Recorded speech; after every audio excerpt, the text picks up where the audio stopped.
আসসালামু আলাইকুম রহমতুল্লাহি অবরকাত। আলহামদুলিল্লাহ ওয়াসসালাতু ওয়াসসালামু আলা আশরাফিল মুরসালিন ওয়া আলা আলিহি ওয়া আসহাবিহি আজমাইন।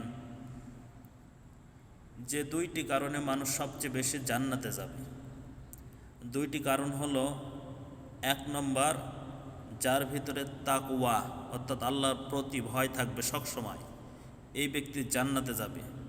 দুই নম্বর হলো, যার ভিতরে উত্তম চরিত্র থাকবে, এই ব্যক্তি জান্নাতে যাবে। সুবহান আল্লাহ। আবার দুইটি কারণে মানুষ সবচেয়ে বেশি জাহান্নামে যাবে।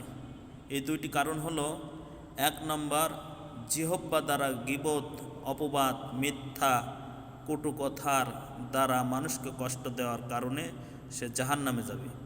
দুই নম্বর, লজ্জাস্থান, অশ্লীলতা, অবদ্ধ প্রেম, ভালোবাসা, জেনা, ব্যভিচারের কারণে সে জাহান্নামে যাবে।